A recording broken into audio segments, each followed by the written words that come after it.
Hi guys, welcome back to the Bull Talk with Big Jim podcast. Guess what, motherfucker? Some of the information you are about to hear, some may find disturbing. I don't know who gave them this or who gave them the clearance. On the crotch. Oh my Right lord. there. Can we Google that? Yeah, that's what I thought. And then I fucking stumbled down a dark hole and I love it. Great keg parties. You know, if I'm going to believe anybody's bullshit, I'm going to believe mine. It sounds not politically correct, but You two motherfuckers need Jesus.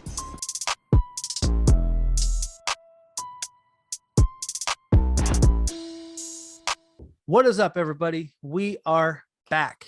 It has been probably well over a month since our last episode, and that's because And we are have sorry.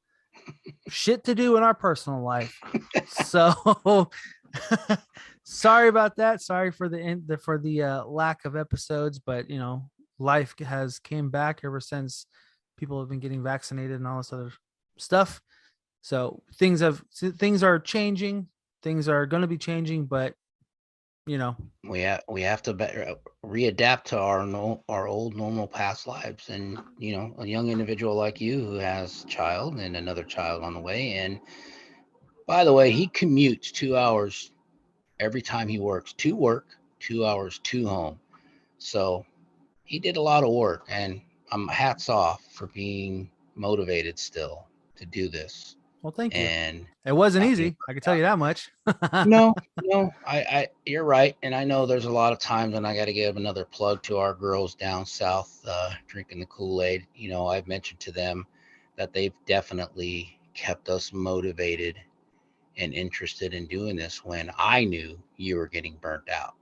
Yeah. And, you know, they were true driving. They made it fun still, listening to their stories. We still do. And listening. Absolutely. And if you get an opportunity, sign up to their Patreon. There you're going to Yes. see videos of who they are. You're going to see them actually be who they are, Cassidy and Amanda. Which, speaking you get- of Patreon, by the way, we put out a questionnaire recently.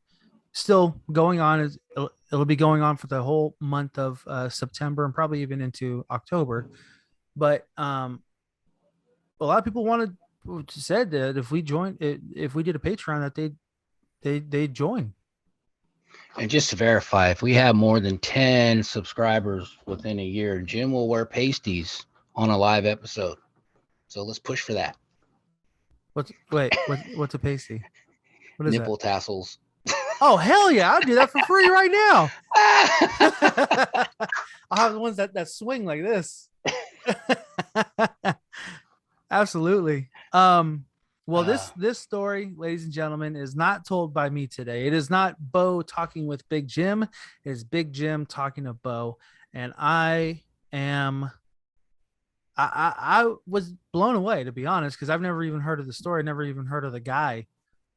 He actually, at first, when I first heard the name, it reminded me of one of the guys who was convicted for the Gypsy Hill murders. That's who I originally thought. But this is... He could have been part of that too. That's very true. This story will lead into a huge rabbit hole. And, you know, part of the questionnaires we put out was we needed to clean up our stories and go down a rabbit hole. Folks, rabbit holes are deep. Yeah, especially this one, because it not just towards the end, but I mean, my wheels were turning the entire time, and I was pulling stuff up. You'll see in the podcast, but it's a really good episode. It's a really good story, Yeah. and for it being your first story, you know, you said it was kind of scattered and all over the place at some points, but I thought it was pretty damn good. Just for a heads up, this was my first story. I tried to be real direct and professional and do exactly what I was asked to clean up our story and our guideline or our storyline. But as I continue to look into stories, I have notes, I have scribbles, I have paper. I mean, I'm making notes on top of notes of shit that I'm finding as of today. You know, so this story, I meant it to be very proper and direct and try to sound professional, but investigating we went right, left, up, and down a few times, but hopefully you'll get the gist of it. His story is about a gentleman by the name of Juan Corona, Yeah, Juan Vallejo Corona too. known as the Machete Killer. So enjoy episode 56, the Machete Killer.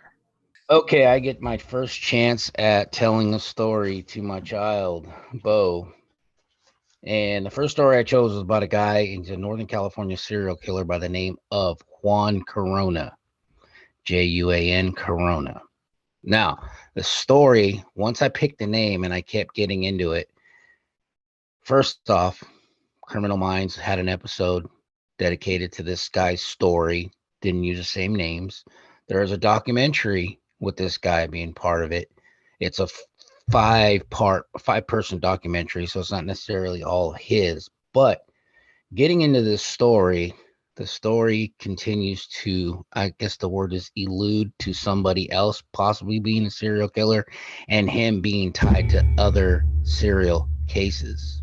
Northern California Department of Correction, actually the California Department of Corrections and Rehabilitation announced Monday. Now, this story was posted and printed in 2019. So if I refer to Monday, I don't mean yesterday Monday, 2 weeks ago Monday, 3 years ago, one Monday in 2019. Okay. So that Juan Corona, died of natural causes in the hospital outside of Corcoran State Prison, where he had been incarcerated. And that's all it really says. And then it says he was 85.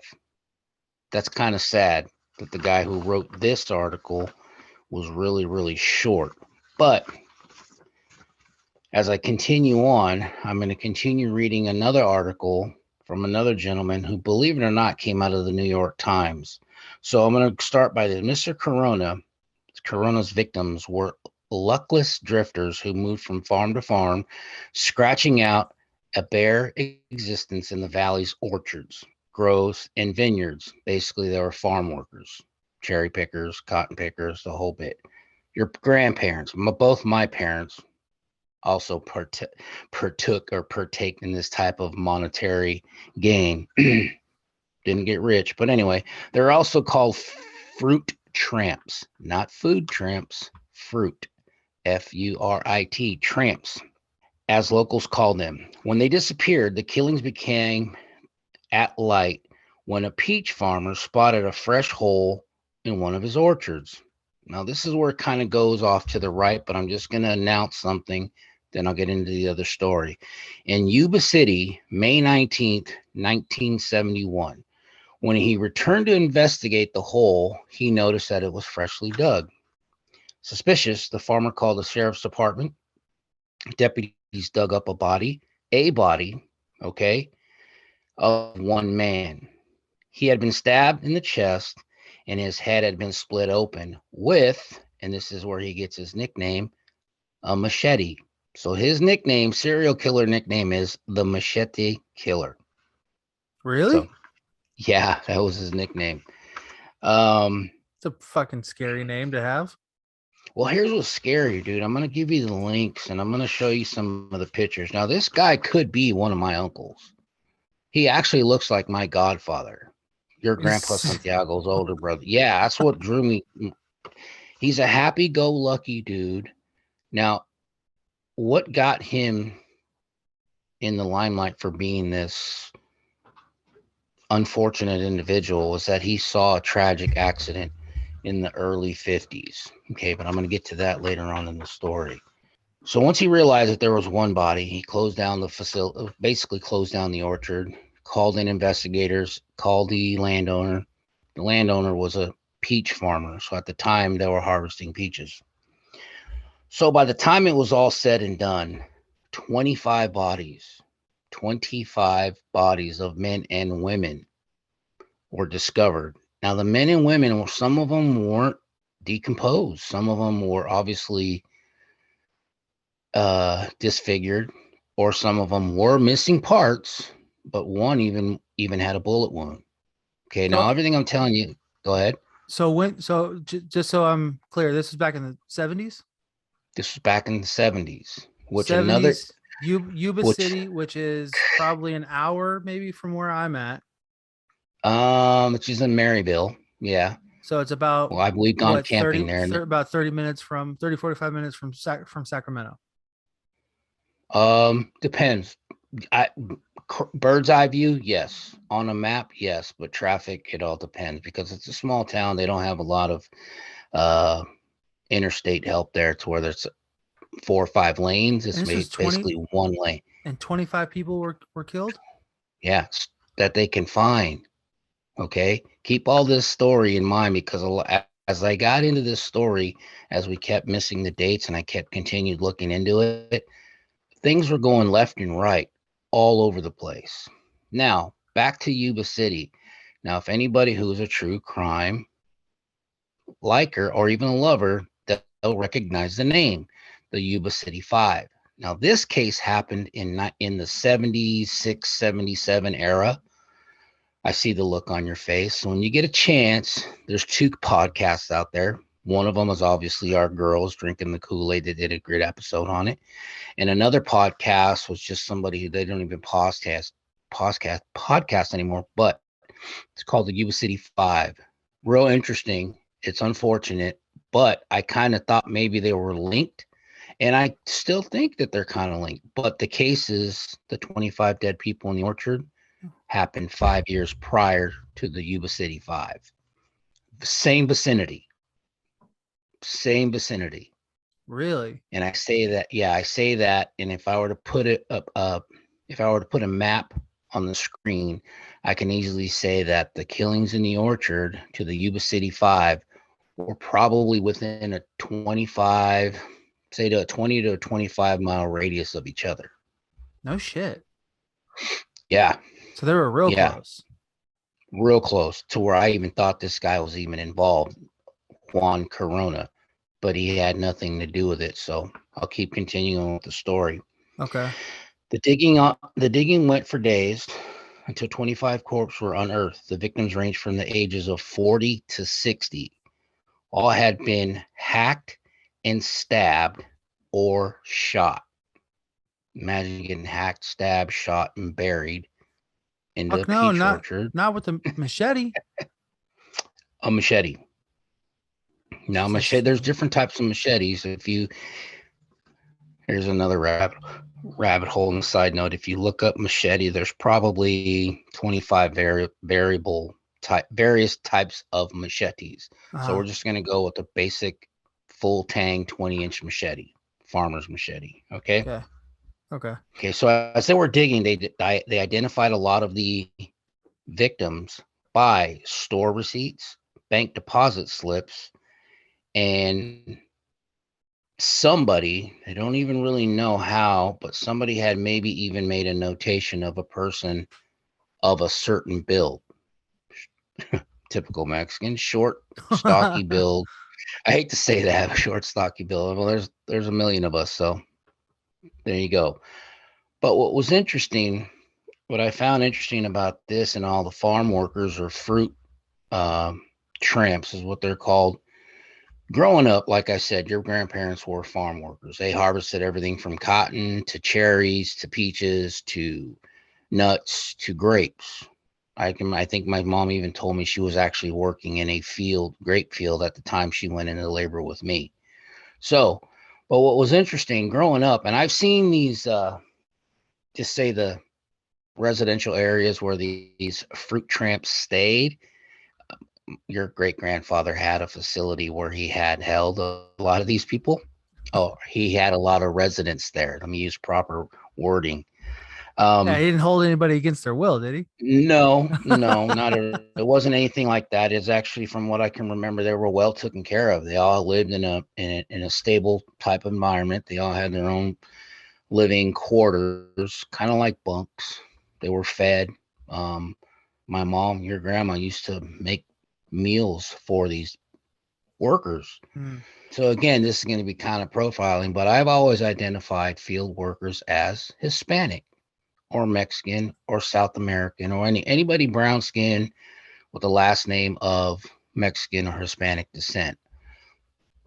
But I was totally wrong. And I'm going to give you a couple of the last names that were of the individuals that this guy killed. And I think you're going to be a little surprised. He didn't really pick a particular type, or he wasn't, I should say, didn't care if they're male or female. But these are some of the last names: Kelly, Berman, Smallwood, Carvu, Whitaker, Sample, Smith, Kemp, Cam, Allen, Hawking, Cup. I don't hear anything Hispanic or Spanish of any of them names. No, it's more sounds like European. Right. And that's my point. A lot of them were a lot of farm workers prior to my ignorance were of European descent, or PI, Pacific Islanders. Filipinos, for the most part, were Filipinos and Mexicans.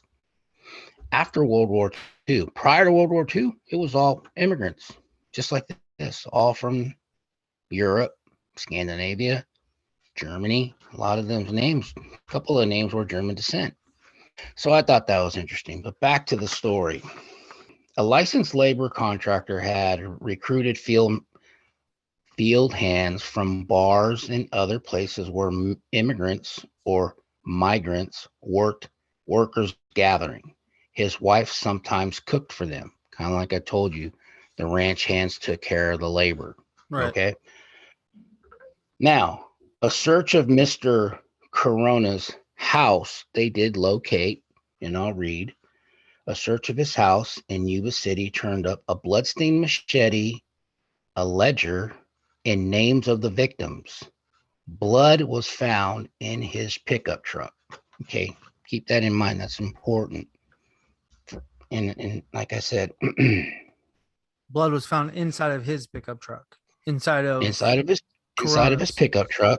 Mm-hmm. Okay. And a handwritten ledger, basically a kill list that he had. Mr. Corona was convicted twice, a second trial having been ordered because of the incompetence of the representation that he had at first. So the legal system was kind of on his side. And I say that because of the story that I dug into. I'm not convinced this guy even did any of this. And I'm going to get to that right now. So Mr. Corona was committed to a mental institution in Auburn, California in 1956. He underwent shock therapy to help cure his condition. Now, what we know now is called schizophrenia or dual diagnosis, bipolar, or multiple personality disorder. Right. For him to be that, in order to have a kill list, be able to drive, and have left evidence behind, was a little suspicious to me. So therefore, I'm going to continue reading. It says here, he picked his targets, single men who were unlikely to have close families to notice their absence. Okay. You remember that now? Back to the names. Everybody was either a loner or a drifter, just like him. Now, as I read into the story, where it tells how he had this mental break. So in the late 50s in that area, there was a storm and a flood that he went through. And unfortunately for him, he had survived. Unfortunately, when he saw a lot of people that were next to him die in the flood that he couldn't save, it kind of put him in a mental state to where he basically never gained normalcy. He could not let it go. Obviously, he drank, did drugs. So they're saying that because he saw that death, this is what led to him. He was traumatized, which we know today as PTSD. So I'm getting to that. So basically what the defense, when it came down to try him to trial, one of the defense attorneys he had, basically trying to save his life, stated that it's quite possible that he was so traumatized that he obviously, and this is stated in documents that he shared with the reporter of this story, that Mr. Corona stated that he always thought that the people he saw drown in front of him were always surround him. So he had no other way of getting rid of them or forgetting them other than what he thought was by killing them.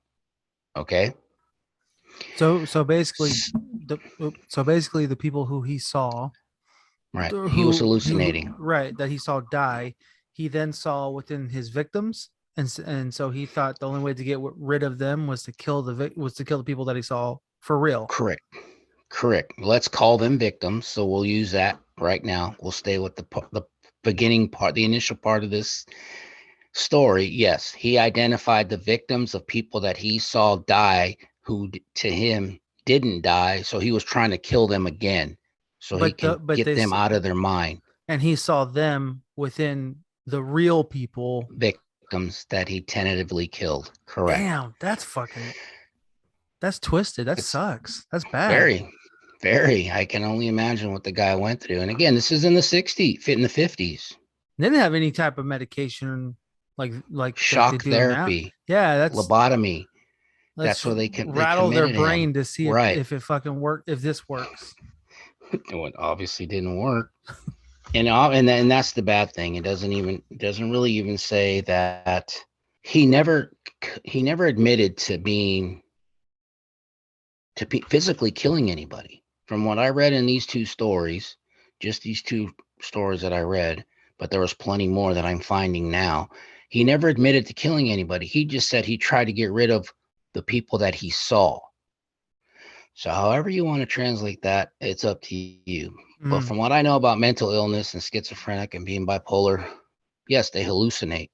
So they have these movements or they have these behaviors to where they are going to try to control or have some sort of control of their mind, whether it's they're physically moving. And just imagine, okay, let me try to put it to you this way. This guy's probably hallucinating, seeing somebody that drowned next to him, and he's trying to re-kill this person.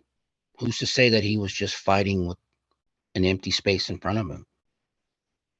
Nobody's ever come to that conclusion because he's never admitted to killing anybody. He's just admitted to getting rid of the hurting spirits. Those people. Correct. He doesn't know the names. He doesn't know anybody by any name, but there's a list of names that I just read you, and I'll send you the link so you could post it on the story. Okay. This is a really interesting story. I swear I've never even heard of this guy. Oh, it veers off to multiple locations. I mean, again, I just read another part about, and I'm going to get to the second part, who I believe may even be the actual serial killer, which is his older brother. So wait, they think there's two in this. Was it 2 and 1 or 1 and 2 or whatever? Well, initially when these stories were written, the brother was part of the initial story. His brother's name is Natividad. Okay. Christmas in Spanish. Yeah.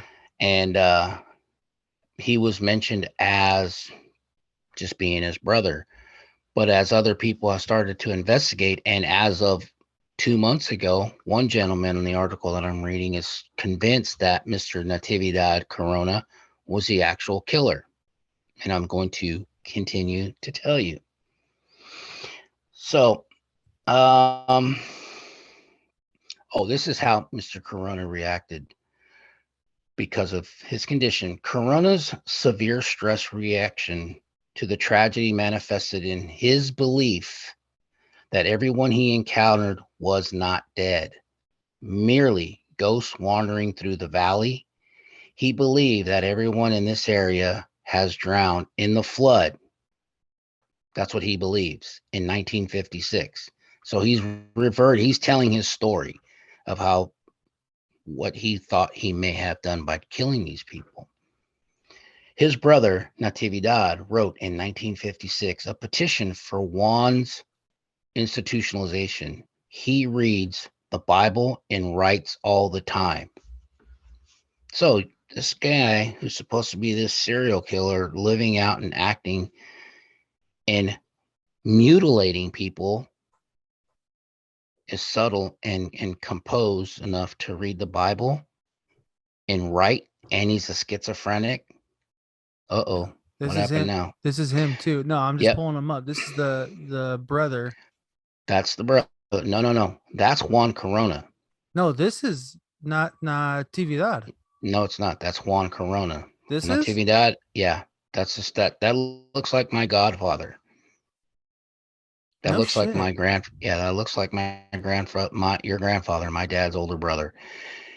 The hairdo, the round face that we have, with the not the pompadour style, but the Yeah. wavy dark hair, the suit, yeah. Looks just like my godfather. A little backstory on his brother. I know I'm going back and forth, but Natividad, now everybody in the Corona family were born in Mexico. Okay. Mr. Natividad, the brother, basically came over illegally in the 50s, and then his brother followed thereafter. He was still an immigrant. They were still illegal. Most of the places you found a job were field worker. Right. Okay. So his brother being now there's stories that are coming out currently after investigation, they finally realized that his brother, Natividad, was Definitely not one that people really hear about. of course not. That's why I Which tell is you there's strange. so many 25, stories. but 25 people. I mean, we've covered a lot of Mhm. strange things on this podcast in particular, and other podcasts outside of ours. Over the Fence, Drinking the Kool-Aid, Mystery History, all these other true crime ones. And typically, I mean, other than Richard Ramirez, there's not very many Mexican serial killers that we know of. Noted. That we know of. Yeah. Noted. You're right. But we But this don't guy know, killed 25 people. supposedly. Supposedly. That's not, I mean, one is enough, but 25 is a pretty big splash in a small pond. Well, let me add to that. Also, this guy had a wife and 4 daughters, This guy? and had a mental condition to where he was murdering people. Not look at Dennis Rader. I'm not going to take that, and say that it's not impossible, but in the 70s to have a family like that, have a No livelihood, shit. and it's not as advanced as it is today. Everything was hand to mouth. There was no technology. You worked your ass off and then you travel. Now, this guy supposedly had traveled from Northern California to Southern California and committed all these murders within 6 months. 25 people in 6 months. Exactly 6 months. I mean, that's a short amount of time to get, especially No, walking that's you're gonna or even taking a train, jumping on the train with the hobos. well, he drove. He Oh, had a he drove. driver's license. Oh, He shit. had a vehicle. I didn't know he drove. Yeah, he drove. Back then, you didn't have to be illegal. You didn't have to. There's a lot of things that have changed to where you didn't have to be a citizen to have his driver's license. You could have used somebody else's. So who's to say he didn't, or somebody didn't steal the identity of one of these other poor farm workers? But yes, he had 4 children, daughters, Yeah, I'm actually and looking a wife. at a picture of them now. I'll pull it up too. But go ahead, Yeah. continue. So you tell me a guy who had this mental condition. Look at him. Does he not look normal? No. I mean, he looks normal to me. That's probably his mother-in-law in the back. That's his wife, and he has 4 daughters. And this guy committed this crime in 6 months. These crimes. So basically, you're averaging 2 murders a month. 25, And 6 months. and just so I'm clear too, you said all the victims that were found in the shallow graves or the holes. Well, I guess shallow graves. No. I missaid that. The same grave. Oh, it was a mass grave? Yes, it was the same grave. It's just the Oh. last person they found, he couldn't dig deep enough, so it was shallow to where they found this imperfection in the dirt. I thought when you said there was a whole, like he went to different spots within the same orchard. Mm-mm. He went to different spots to find the people he was going to murder. So then how does that make sense? How let's just say he goes down to San Bernardino or you know, somewhere inland of LA, kills them, and then drives them back to this orchard? In Northern California. Exactly. I don't know. Gases get vehicles drove on leaded gas, and there was nothing very fast in the 70s. No, Or I'm you're sorry, barely, in the you're 50s. lucky. You're lucky if your fourth gear went over 45 miles an hour. Right. Right. I don't know. You know, I mean, he does look like a troubled person. I can say that for and sure. he legitimately was schizophrenic, multiple personality. He did But have his challenges. I don't But to see him as maintain like a a. livelihood, almost a normal livelihood, being a father, and within a 6-month span, stalking, killing, digging up, burying 25 people, Wow. I Man, no don't see it. shit. So when I started reading this case, I was like, oh, this is simple, cut and dry, no big deal. I'm just going to read right off the paperwork. Instead of making notes, I went and printed two and a half stories. I was like, oh, this is easy.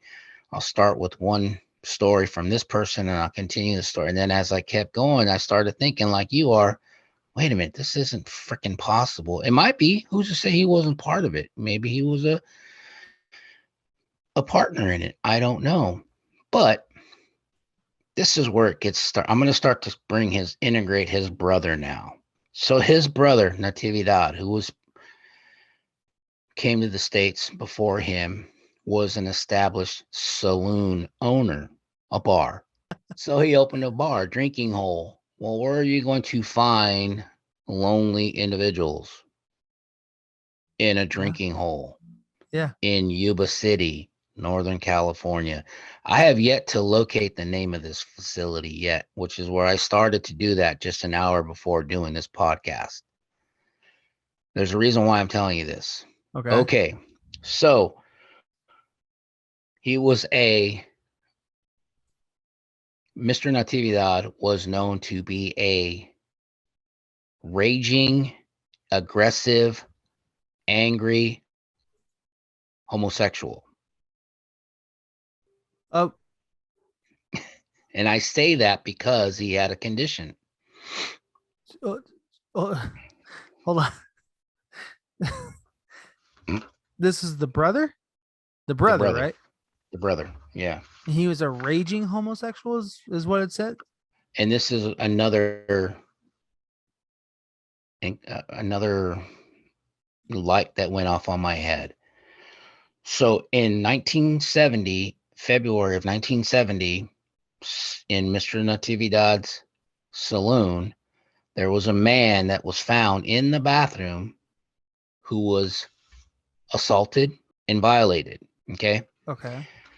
Mr. Natividad had that made him this aggressive, angry homosexual. You're gonna think of one other person who died from this, very famous person. Okay. He suffered from tertiary syphilis, which triggers manic rage and aggressive personality toward homophobic males. So he had syphilis. Basically, his brain was turning into Swiss cheese, just like Al Aaron. Capone. Oh, Al Capone died of syphilis. did he really? Yeah. I didn't know Untreated that. syphilis. Yeah. I didn't know that. So when they realized that this gentleman, Mr. Natividad, had Sorry, I was what? thinking of Aaron Hernandez, the guy Nan? from the Oh from no, the that's a pic. concussion. That's a concussion. Sorry, go ahead. No, that's fine. So that's what he suffered from. So it automatically put him into maniac states of being, to where he had uncontrollable rages, to where he would kill and hurt people. Now, in 1970, this happened. A whole year to year and a half before they found 25 other people, lonely individuals, not family orientated and were noticeably not going to be missed if they were gone by society. You following me? A loner at a bar. Yeah, and basically what happened, from what I can understand, because this basically goes into a story that I started reading about in Mexico. Now I'm going to get to the Mexico part of this.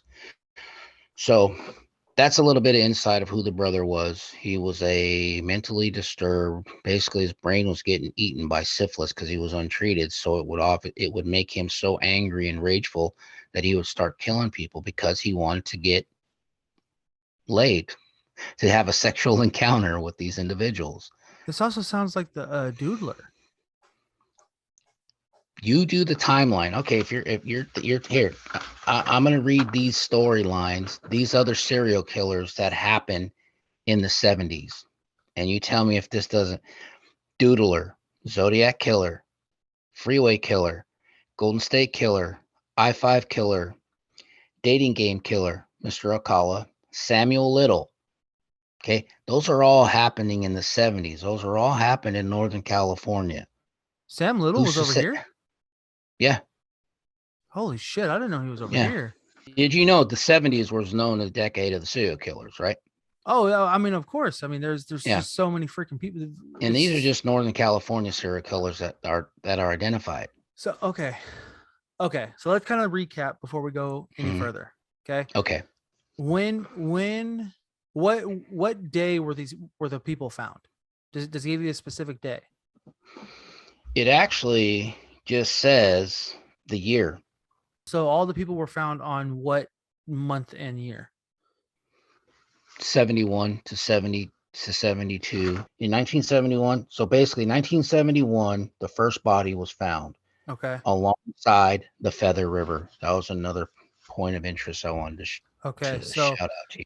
1971 till you said probably 1972 is when the last one was found or discovered. And it said 6 months. So I'm assuming the summer of 71 to December to January of 72.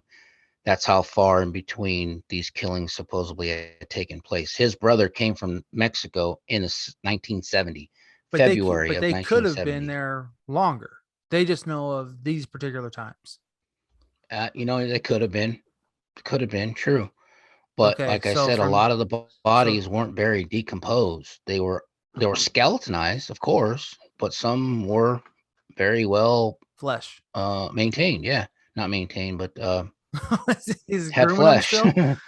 So mummified. Yeah. So 6 months. Summer 71, winter, late winter, I guess you would say. Beginning of winter. Beginning of 72. 25 people. They primarily, they being authorities, law enforcement. Was it law enforcement who actually discovered it, or who discovered it? No, it was a farmhand. Okay, so the farmhand, the person the law enforcement was called out to the orchard. Okay, the owner of the orchard and called out the sheriff's department. The Yuba County sheriffs. Okay, Yuba County sheriffs were contacted. They came out and they suspected. Why did they suspect Juan of doing this? Was it because he worked in this area? Did his brother also work in the area too? Because Juan was a licensed contractor who actually did seek out help for the farm picker, the fruit trader, workers. Okay. Farm hands. It's just called. So he was like their supervisor, basically, kind of. Yeah, he was a yard boss or a contractor. He would actually go looking for help. Yes. And then that doesn't even make sense. He worked on the farm or on the orchard that the bodies were discovered. But if it's the people that he's trying to bring in, well, I guess actually that does make sense. I mean, if he's a twisted individual, you bring in who's to say he even met them people? Well, how else would they get the job? Don't forget, his brother owned a saloon. Who's to say he wasn't going to his brother's bar also? And his brother this is just hypothetical. Now I'm going to bring his brother back into the story. Natividad. He So I just wanted to catch up for those who are. So say if I'm, this is going to sound terrible. You own a bar. I'm coming in to look for migrant workers, immigrants who are going to work, who want a job, who need the money. Right. Okay. I might find somebody legitimately that's going to do the work. Now you're the crooked son of a bitch who's going to be like, okay, I want some of that bootay and the advances. And that's what started a lot of, he would make sexual advances to a lot of men and would get rejected. Hey man, you got that sweaty ass crack over there. You like peaches? That ain't peach fuzz, son. Dick. Okay, so who's to say now? I'm just this is hypothetical. I'm just making this up. You know, this might not even be true. But if somebody who's a killer is going to see a pattern, now this is why I say a pattern, because when Juan was arrested and was going through the court system, his brother knew he had very bad representation, to the point where the judges identified the representation was so bad that he was retried a second time for these murders. So his let's just say public defender. His public defender, right? The judges knew that they were shit. Okay. Yeah. The judge knew that Mr. Corona, Juan Corona, had a mental condition.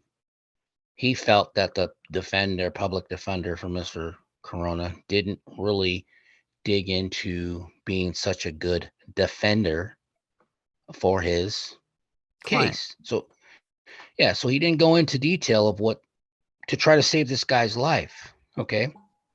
And that he was really a family man. And even the jurors were shocked and flabbergasted that his defense had presented no psychiatric evidence in his behalf. So basically saying, look, this gentleman has a condition. They just treated him like a murderer. Again, who's to say he wasn't a murderer? Defense. Right. Who's to say he wasn't even? Sorry, I keep stopping you. So when he was arrested, so did it say when he was arrested? Like the date? Was it right after they found the bodies? 74. Oh, so 2 years later. Like almost immediate. No, 72. So probably 72, 73, because his first trial was in 74. Okay, so I was wrong. The first trial was in 74. The second trial was in 1982 here. And even he took the stand. The second trial was held in Hayward, California, next to my house, on February 22nd, through September 22nd. Represented by a new defense team, Mr. Corona took the stand, insisting and yelling that I was innocent. His wife was not there. She had divorced him in 1974.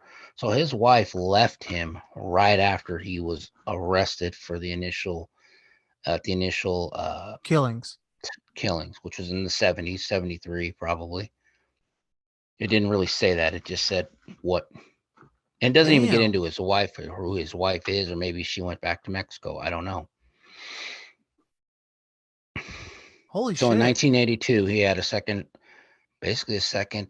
appeal, another case, and to where this team of attorneys really fought for him and his innocence. And even Mr. Corona at the time, who probably had a lot of help from 72 to 82, and has realized he is not the one who killed these people. I was just going to say, so it's very likely that it wasn't him, and that it may very well possibly could have been his brother.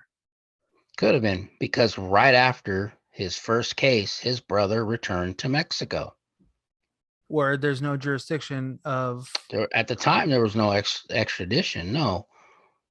But that's not what I'm getting at. So when the reporter went after seeking more information on his brother, he went into Mexico, made some contacts, identified who knew Mr. Natividad, and Mr. Natividad's friend said he had passed away shortly after returning to Mexico. Okay, so let's say in the 70s, early mid 70s, right? And did it say how he passed away? I'll just go right to the point. There was no body ever identified by a coroner that stated that he was dead. The coroner simply stated and signed that Mr. Natividad Corona was dead. And he found the records stating that. And the records indicated no body identified, just signed off. That's sketchy as fuck. Okay, now this goes back to all those other cases. So say his brother now is locked up. It's 1974. Back to the Yuba City 5. Who's to say that he wasn't part of the Yuba City 5? Because they never caught anybody, and that happened in 78. He was already familiar with living in Northern California. He being the Natividad. okay. So basically, he probably falsified his death. He might be dead now. Who knows? Maybe the syphilis shit killed him finally. But the coroner never identified the dead body. This is a really interesting story. I even Yeah. throughout all the information and stuff that I've looked up for this, for the podcast, I've never even came across this guy. How exactly did you find this dude? I told you, I just type in Northern California serial killers, and I got a list of shit, and this is one of them. What drew me to him is that he looks like my dad's brother. He could pass for one of my dad's brothers. That's insane.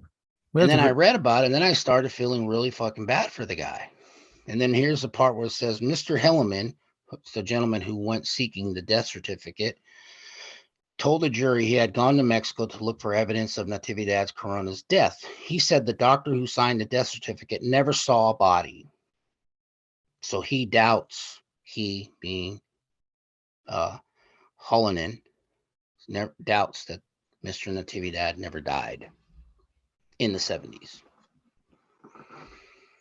And especially back then, no computer, no records, no nothing. So you can easily just sign off on a piece of paper and say, "Yep, that guy's dead."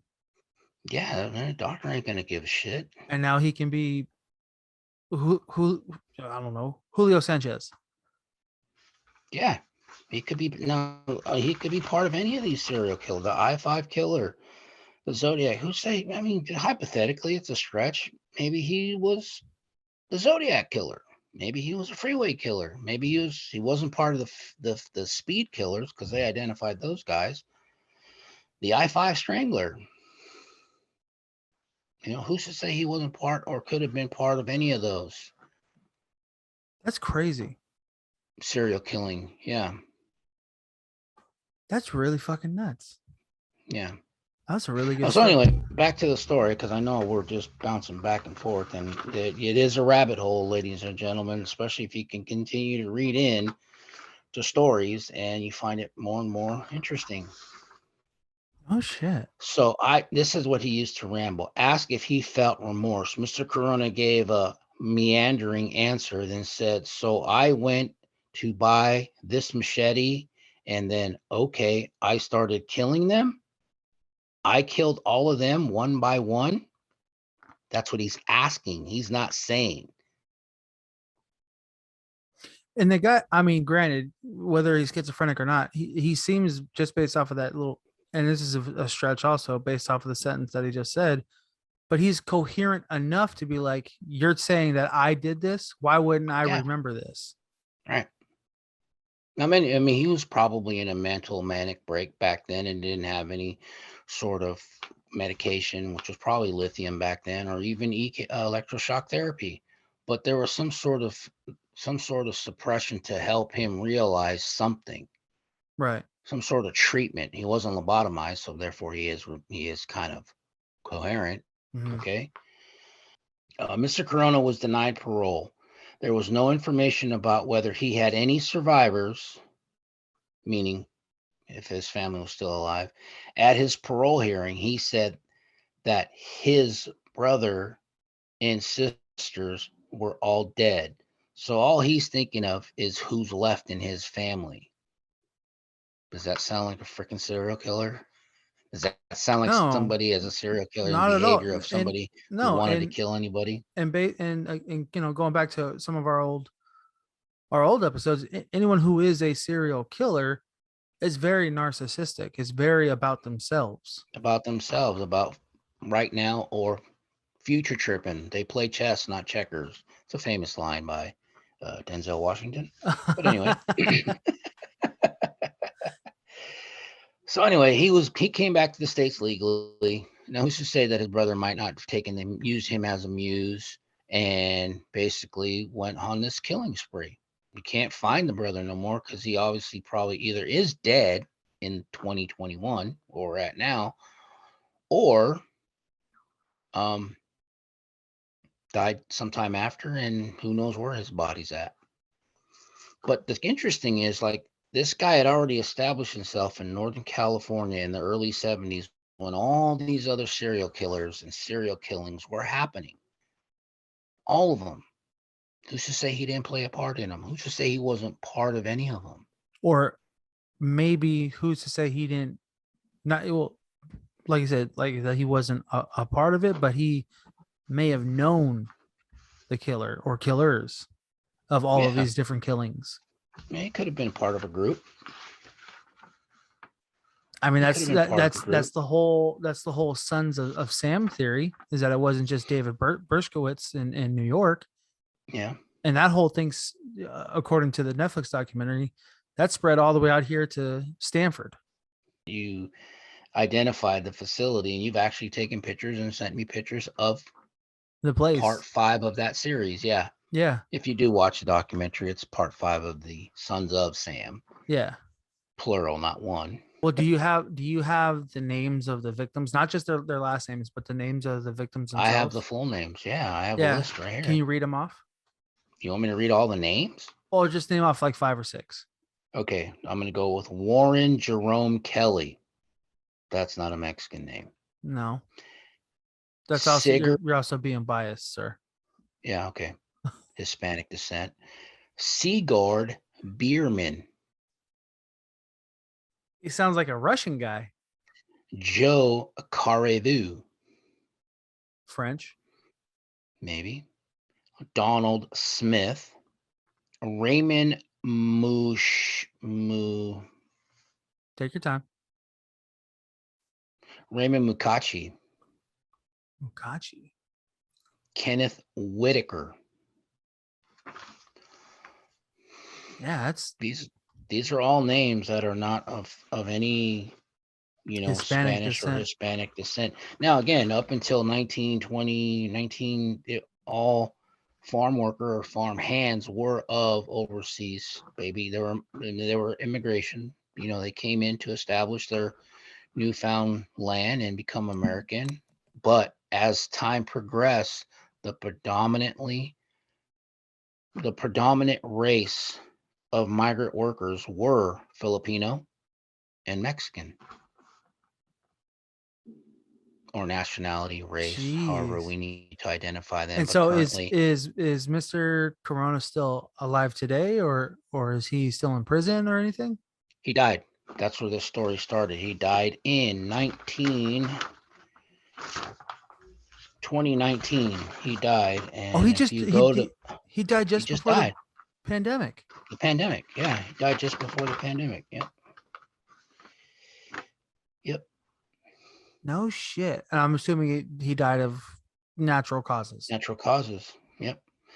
The first trial. There we go. The first trial begins September 11th. Almost to the date. 1972. So in Solano County, city of Fairfield. Wow. That was a really good story. That's really good. Like I said, I didn't know anything about this guy. So the story started out as Juan Corona, but who's to say Mr. Natividad, who may be alive still? I don't know. Maybe dead. And he didn't die in the 70s. No shit. Continued to kill and framed his brother, who is schizophrenic. See, that sounds like a narcissistic person to think of himself. Let me kill myself or fake my death. Let me kill these people and blame my brother so I can continue to do this. Yeah. Yep. Oh man, that was really Now, out of good. those 25, 14 were identified, right? Claimed, identified. 4 are unknown. So, if my math is right, there's more than 25 bodies were in that grave. Has to be. Right. So, how's one man who is I'm sorry, he's short. He's shorter than me. And he's not, I can tell you, he probably at the time, he may have been strong enough to do this work, dig a massive grave and For kill 25 plus people in 6 months and then buried them and along go by two having a wife. and go 200. That's 600. Mind you, just so for reference before we get out of here. From where I'm at right now to the heart, right in the middle of Disneyland, the Cinderella Castle, is 345 miles. Mhm. To and from. Mhm. To and from. That's a what? That's over 700 miles. Well, Tijuana is 500 miles from where we're at, 550 miles. Right, but he was specifically going to LA area, Yeah, right? So he was going everywhere. Well, let's just use that reference for now. Okay, That's point of reference is LA. 700 miles in 6 months on a car that probably didn't have more than 3 to 4 gears, that didn't go faster than probably 50 miles an hour. Probably 55 the most. And you're carrying, hypothetically, a body of dead weight that's 100 and let's just reference 150 to 180 pounds. That's if he did drag somebody from SoCal, yeah, unless he found him, unless his brother just found him and took him out here in Northern California and led people to believe that his brother was doing all this work. That's insane. And maintaining a life. But again, he had a wife. That makes sense of the brother doing it because the brother's like, let me do this and put the blame on him. Yeah. That's a very narcissistic thing. That's a very selfish thing. That's a very stamped here. God damn it. The brother did it. Okay. The brother did it. Yeah. He probably continued to do it, especially if he did not die and he was established and he had a residency in Northern California. Who's to say he didn't continue to do more crimes? Wow. Killing. Well, that was a really good story. That was really so good. Therefore, I know it wasn't directly on fresh and clean like I wanted it to be, but it just kept going back and forth. And this story is endless. It really is endless. But the story was basically about Juan Corona, a serial killer, a farm worker who tentatively killed 25 people, buried them in a mass grave, who had recently died in 2019 and who swore he was innocent. But come to find out, his brother, older brother, may have possibly framed him. I think so. I think so too. And if he did have that mental condition or mental disability at that point, if the syphilis was eating his brother's brain, which caused him to have manic, rageful episodes. Yeah. I think I definitely think the brother did it. This is a rabbit hole because I'm going to be looking this up afterwards, and I'm also gonna correlate times between him and the doodler. Very similar. I mean, you put a picture. I mean, the doodler was supposed to. You look at Mr. Corona's picture. He is of a dark complexion. Okay, I'm gonna trip out. Oh, okay. Curly hair, dark complexion. You know what I mean? Yeah. He doesn't look like the initial sketch. No, the initial sketch of the Night Stalker, where he had kinky hair and big bulging eyes. Whoever did those were terrible. Well, we've evolved. But my point is, you're right. Who's to say he wasn't part of it? And where did the doodling happen? San Francisco. What part of San Francisco? Presidio. Not the Presidio, the beach area. Castro, yeah. His brother was a homosexual. Jesus. My mind's twisting. Okay. Well, good. Now it's on to you. You do that investigating. Yeah, we'll do I will. Story. So there you go. So thank you, son, for letting me do my first story. No, now I can do more. This was really good. I really enjoyed it. I hope everybody else enjoyed it. Well, I know we bounced back and forth, and we probably didn't.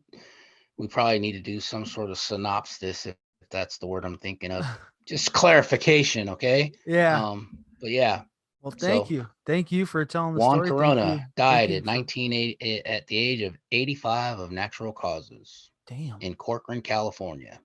Thank you, everybody, for watching. Thank you, everybody for listening. Thank you, Big Jim, Dad, for the story. This was a first over a year that we've been doing this. And it's your first story. Well, and you actually did really good. I'm actually motivated to do a lot of there's a lot of stories here in Northern California. And shout out to Over the Fence. I got to give them a big plug because they do a lot of Northern California stories. And if you're my age, yes, absolutely. They do some very interesting stories that I grew up listening and watching on TV and I'm very familiar with. And they're heartbreaking to reminisce, but you know, this is what we have to go through if we bring these stories up. Mm-hmm. This is reality. It is true life. So shout out to the NorCal homegirls. Shout out. Everyone, please go check out our flow page. That's flow.page/BTWBJ. There you will find all of our links from Instagram to Twitter, TikTok, YouTube, the whole nine. It's everything is there for your pleasure and enjoyment. Thank you. Comments, negative and positive, are always welcome. We will take them. Okay. Yes. We'll take them all.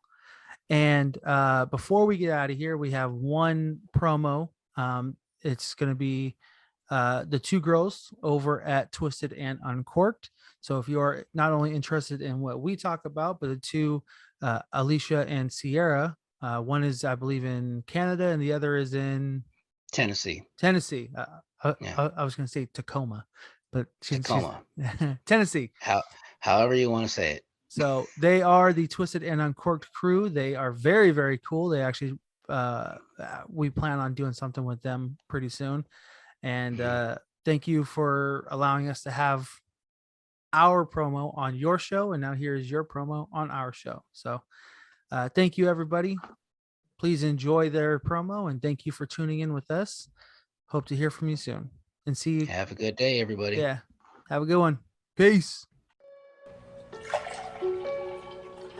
Hello, Twisted Humans. Do you find yourself wanting to know more about the latest murder, conspiracy, cult, or haunting? Then this is the podcast for you. We're bringing the most intense stories that will keep you up at night. Join us every Tuesday for a glass of wine and a dose of true crime. I'm Alicia. And I'm Sierra. And this is Twisted and Uncorked.